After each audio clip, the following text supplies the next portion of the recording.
A'udzu billahi minasyaitonir rajim. Bismillahirrahmanirrahim. Assalamualaikum warahmatullahi wabarakatuh. Alhamdulillah, syukur kita kehadrat Allah Subhanahu wa taala.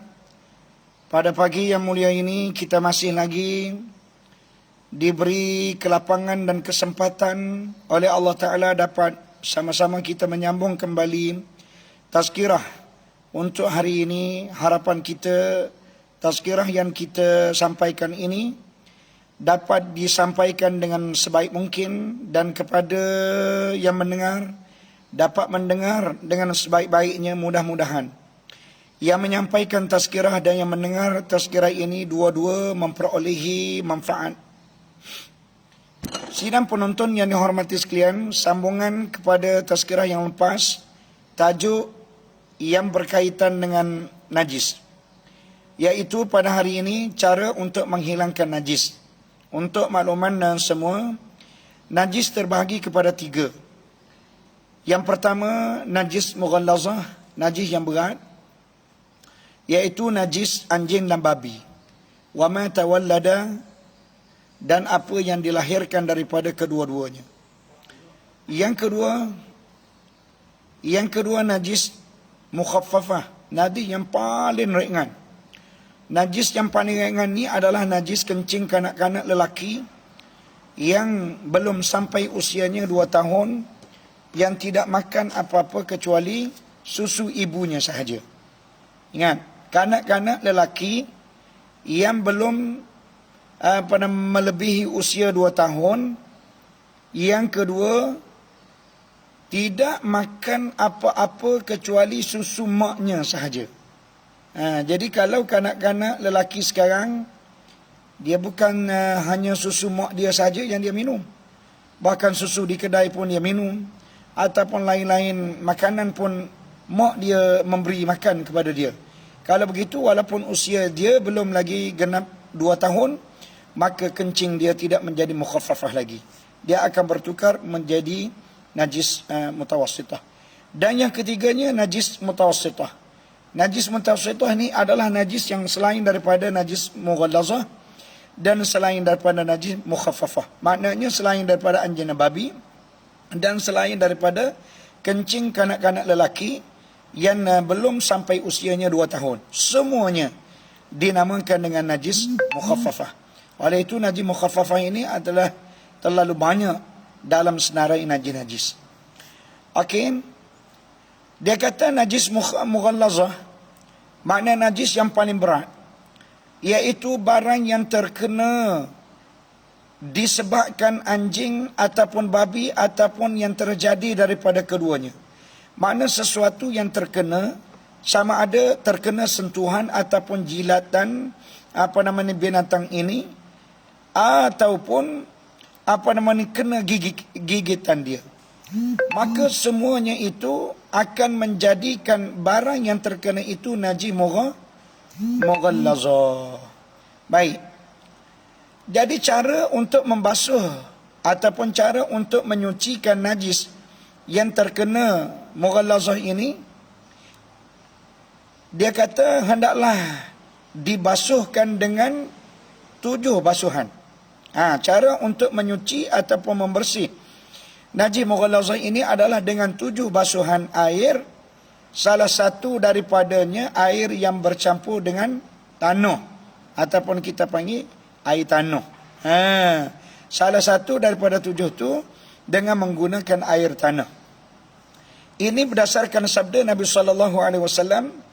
Nabi kata, idza walaghal kalbu fil ina, apabila anjing menjilat bekas seorang daripada kamu, fagsiluhu, maka hendaklah kamu basuh 7 marratin, 7 kali.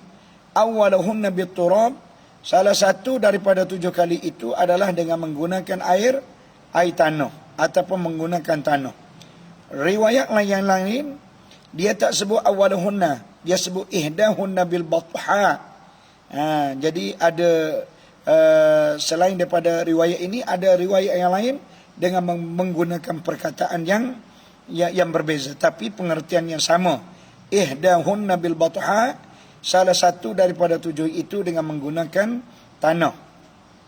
Ini cara untuk membersihkan najis mughallazah. Baik. Yang kedua, najis mukhaffafah.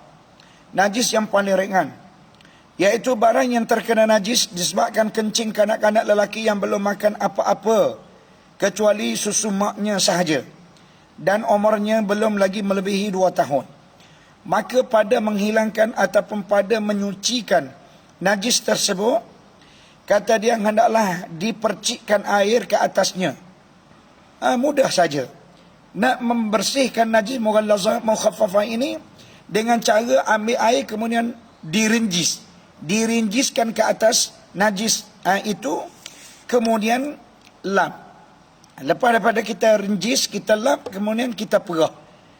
Apa yang kita lap itu, maka itulah cara untuk menyucikannya.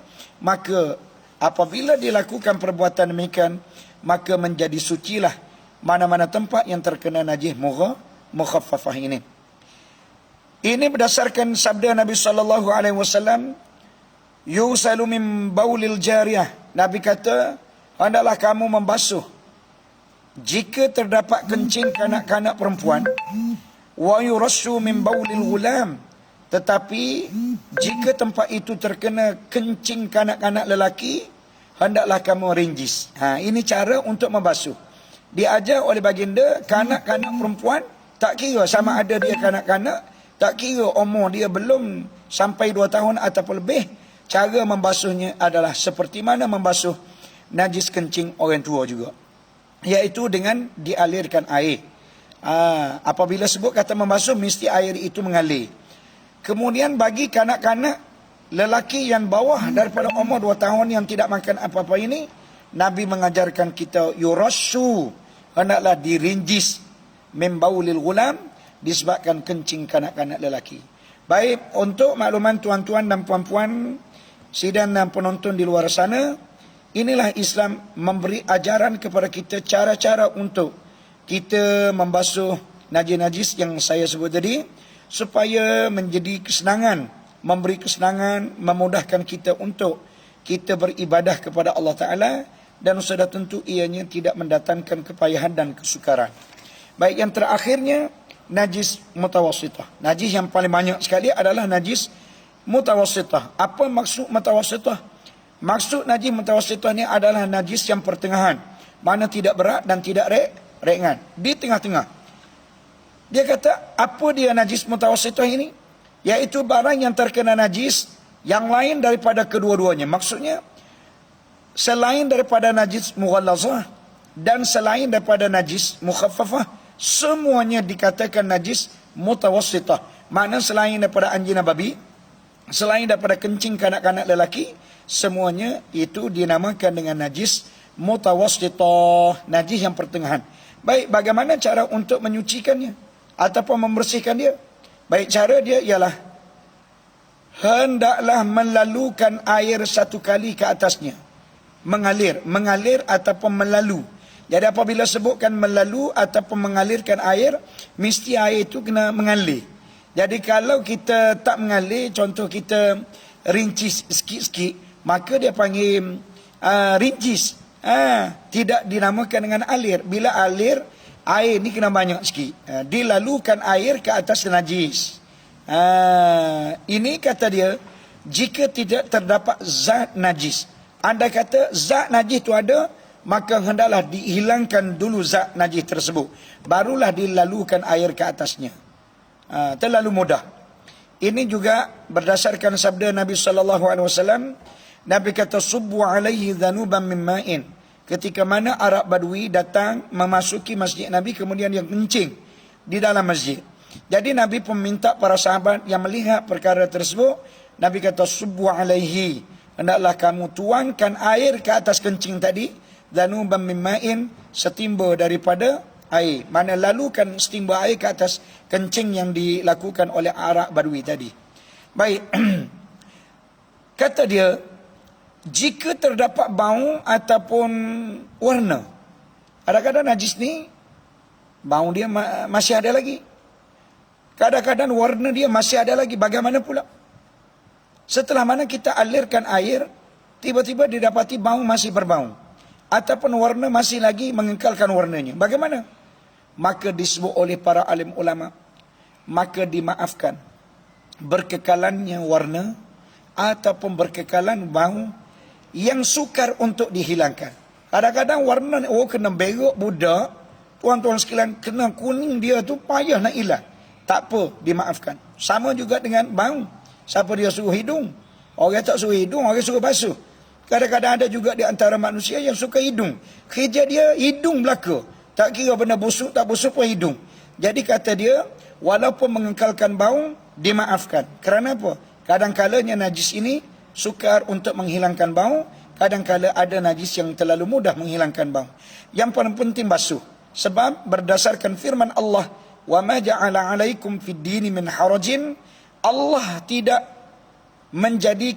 Ta'ala tidak mahu menjadikan kamu susah dalam urusan agama.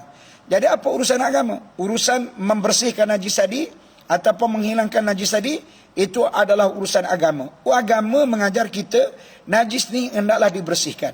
Jadi oleh yang demikian, kadang-kadang sudah menjadi kebiasaan kita, bila kita besar dengan sendiri kita nak basuh najis. Ya, walaupun dia menjadi satu budaya, sebenarnya budaya itu diajar oleh agama semenjak mak kita kecil lagi. Apabila mak kita diajar oleh ayah kita, akhirnya mak kita bertukar menjadi dewasa, mak kita kahwin, lahirkan kita, mak kita turunkan ilmu pula kepada kita. Dengan ilmu itu menyebabkan menjadi budaya dalam hidup kita. Sebenarnya asalnya Allah Islam mengajar kita untuk berbuat demikian. Jadi sekadar itu dulu yang dapat saya sampaikan dalam siri tazkirah kita pada pagi ini. Sama-samalah kita berdoa kepada Allah Ta'ala supaya Allah Ta'ala memberi kefahaman yang baiknya kepada kita. Dan sama-sama juga kita berdoa kepada Allah Ta'ala supaya Allah Ta'ala mengekalkan kita di atas keimanan, menjadikan kita hamba-Nya yang soleh, dan kita harap Allah Ta'ala memberi kemurahan rezeki yang berpanjangannya kepada kita, membolehkan kita melakukan sebarang bentuk kebajikan dan kebaikan, sehinggalah kita dimatikan oleh Allah Ta'ala dalam iman dan kita dimasukkan ke dalam syurga oleh Allah. Aqul qawli hadha wa astaghfirullahal azim li wa lakum. Assalamualaikum warahmatullahi wabarakatuh.